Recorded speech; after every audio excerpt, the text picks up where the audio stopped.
अस्सलामुअलैकुम नाज़रीन कराम, नई वीडियो में आपको खुश आमदीद कहते हैं।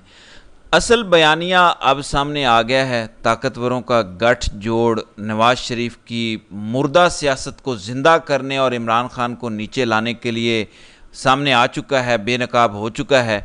असल कहानी भी खुलकर सामने आ गई है और आपके सामने मैं वो सबूत रखता हूँ। फिर एक ऑडियो लीक हुई है जनरल फैज़ हमीद की अबसार आलम के साथ मुबैना तौर पे। अगर उसको दुरुस्त मान लिया जाए तो उसके पीछे गेम और असल खेल क्या है वो भी मैं आपके सामने रखता हूँ। नाज़रीन कराम, बड़े खेल का आगाज़ हो चुका है। इस खेल में पाकिस्तानी अवाम को बहुत ज़्यादा उलझाया जाएगा ताकि आप भूल जाएं। हालांकि कोई कैसे भूल सकता है कि इस मुल्क में किस किस्म का जबर और जुल्म है। आपके बिजली के बिल कितने आ रहे हैं, आपका इलेक्शन चोरी किया गया है, आपको बाहर पाकिस्तान का झंडा तक उठाने की इजाज़त नहीं है, अपनी मर्ज़ी का नारा तक मारने की इजाज़त नहीं है। एक मज़ाहिया गाना तक किसी ने गा दिया तो औन अली खोसा को उठा के ले गए, गैब कर दिया। अवैस यूनुस जो बेचारा ख़वातीन को थाने से छुड़वाने के लिए बाहर बैठा था, उसे पकड़ के ले गए, पूरी रात उस पर तशद्दुद किया और अब उसे गैब कर दिया गया है। पूरे लाहौर के किसी थाने में वो मौजूद नहीं है। तो ये चाहते हैं कि सब लोग ये बातें भूल जाएं और इस तरह की नई गेमों में फंस जाएं। लोगों की तवज्जो ये हटा रहे हैं, लेकिन हम किसी चीज़ से तवज्जो नहीं हटने देंगे। तो मैं आपको इनका पूरा प्लान बताता हूँ। ये ज़रा पहले सुने, ये ऑडियो है क्या, इसमें जो मुतालबा किया गया था उस पर अमल हुआ या नहीं हुआ, और नून लीग और ये बहरूपिये सामने क्या बात करते हैं और बंद कमरों में इनकी क्या बातें होती हैं। ये ज़रा सुने, फिर इस पर बात करते हैं। हम जनाब अली, कैसे हैं आप? खैरियत से? खैरियत से, आप सुनाएं। मैं ठीक हूँ, आपकी दुआएं।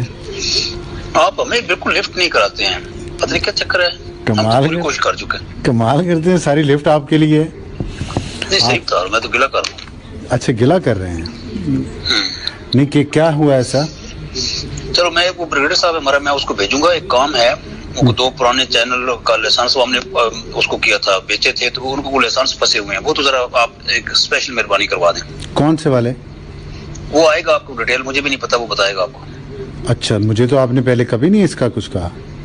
नहीं, हम और बहुत सारे कहते हैं ना, जब भी जाते हैं वो कहते हैं ये वो नहीं हमारी बात सुनते। मैंने कहा चलो मैं खुद दरख्वास्त कर लूँ। वो आएंगे, ब्रिगेडियर गफार नाम है उनका। ठीक है, ठीक है, ओके ओके। ये मुबैना तौर पर जनरल फैज़ हमीद की नून लीगी अबसार आलम से टेलीफोनिक गुफ्तगू है, जब अबसार आलम पैमरा का चेयरमैन हुआ करता था। मुबैना तौर पर इस ऑडियो से हमें यह तासुर मिलता है कि जनरल फैज़ किसी ऐसे 2 चैनल्स की बात कर रहे हैं जो उन्होंने बेचे हैं, यानी उनका लाइसेंस बेचा है लेकिन पैमरा जारी नहीं कर रहा था।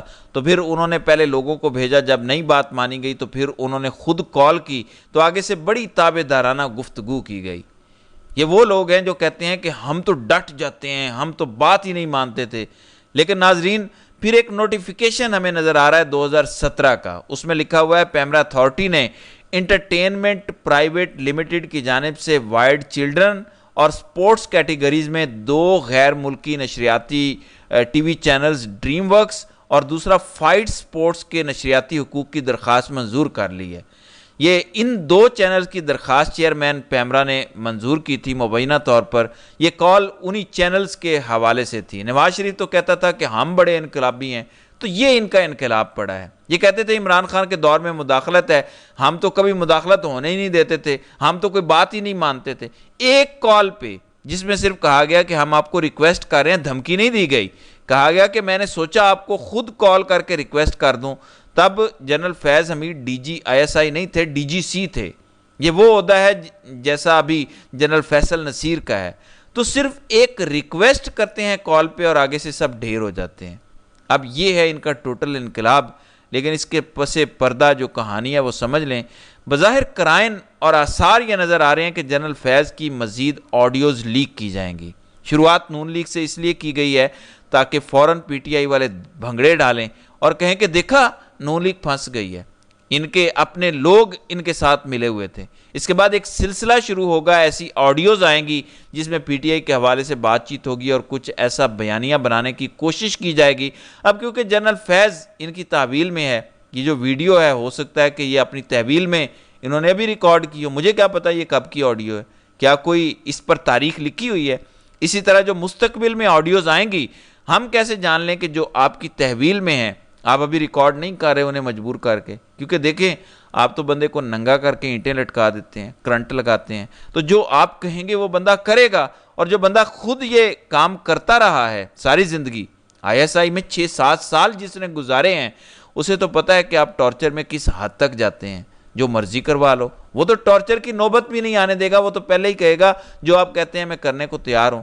तो ये इसलिए इन्होंने पहले एक सीड लगाया है, टेस्टर और टेस्टर भी हो जाए और उसके बाद फिर असल काम शुरू होगा। लेकिन कहने वाले ये कहते हैं कि लंदन प्लान 1 और लंदन प्लान 2 की भी ऑडियोज वीडियोज मौजूद हैं। क्या किसी दिन वो भी लीक हो जाएंगी? और जिस दिन वो लीक हो जाएंगी और उस दिन शरीफ और उसके हैंडलर्स का क्या होगा? मैं तो ये सोच सोच के ही पॉपकॉर्न तैयार कर रहा हूं खाने के लिए, क्योंकि इस टाइम जो मामलात चल रहे हैं ये जा किस तरफ रहे हैं। अब मैं आपको दिखाता हूं, क्योंकि एक बयानिया बनाया जा रहा है नून लीग की तरफ से। मैं आपको बताता हूं कि ये चाहते क्या हैं। एक ट्वीट आया है, उसमें लिखा हुआ है कि जब से जनरल फैज़ हमीद को गिरफ्तार किया गया है, PTI की ट्वीट्स और उनकी रीट्वीट्स में 99% कमी आ गई है। जनरल फैज़ और इमरान खान का गठजोड़ साबित हो चुका, और यह भी साबित हो चुका कि जनरल फैज़ हमीद ये रीट्वीट मशीन चलाते थे, यानी इसका कंट्रोल उनके पास था। अब ये बज़ाहिर एक मज़ाहिया ट्वीट है, ये अज़राह तफन्नुन ट्वीट किया गया है, लेकिन हुसैन हक्कानी ने इसको रीट्वीट किया हुआ है। क्या हुसैन हक्कानी कोई बच्चा है? क्या उसे नहीं पता कि यह मजाक है? फिर हुसैन हक्कानी के अलावा इस ट्वीट को एक और शख्स ने भी रीट्वीट किया हुआ है, क्योंकि वो नाम बड़ा इंपॉर्टेंट है। अब आप अजहर जावेद की ट्वीट सुने। जस्टिस अतर मिनल्ला और फैज़ हमीद के दरमियान राब्तों के सबूत तफ्तीशी एजेंसियों के पास, हकायक क्या है? अब अजहर जावेद कौन है? इसके लिए आप अगर गूगल कर लें तो नवाज शरीफ जितना अरसा लंदन रहे हैं, नवाज शरीफ के फ्लैटों के बाहर खड़ा जो शख्स आपको नज़र आता था माइक पकड़े हुए, और जब नवाज शरीफ आता था तो ये माइक उसके मुंह में रख देता था। तो एक बयानिया बनाना है कि फैज़ का कोई इमरान खान से नेक्सिस है, ये जर्नैलों का बयानिया है नून लीग के लिए कि आपको हम तोहफा दे रहे हैं, आप हमारे लाडले हैं, कि इमरान खान की तो सारी उठान ही जनरल फैज़ की वजह से है। दूसरा यह कि जजिस को भी डराया जा रहा है, जजिस को पैगामात दिए जा रहे हैं, अवाम में एक बयानिया बनाया जा रहा है कि ये जस्टिस अतर मिनल्ला जो इतना इनकलाबी बन गया, ये इनकलाबी है नहीं, इसके भी जनरल फैज़ से ताल्लुक थे।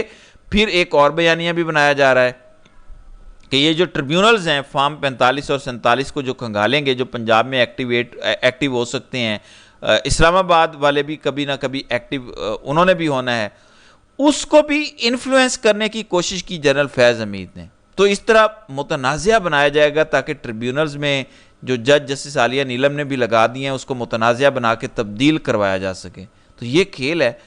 मैं तो सोचता हूँ कि जो दुनिया में पहला कत्ल भी हुआ था हाबिल और काबिल के दरमियान, उसकी जिम्मेदारी भी इन्होंने जनरल फैज़ हमीद पे डाल देनी है। यानी हज़रत आदम के ज़माने से लेकर आज तक जितने गुनाह हुए हैं सब जनरल फैज़ ने कर दिए हैं।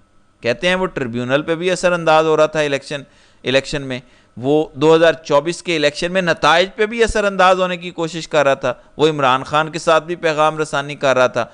अडयाला जेल में भी उसकी एक टीम थी, पता नहीं क्या कुछ उसने किया, उसको इन्होंने सुपरमैन से भी ऊपर का बंदा बना दिया है। पहली बात तो यह है कि अडयाला जेल में आपने हर इंच पे कैमरे लगाए हुए हैं, इमरान खान की हर वक्त सर्वेलेंस हो रही है, हर इंच पे माइक लगा हुआ है।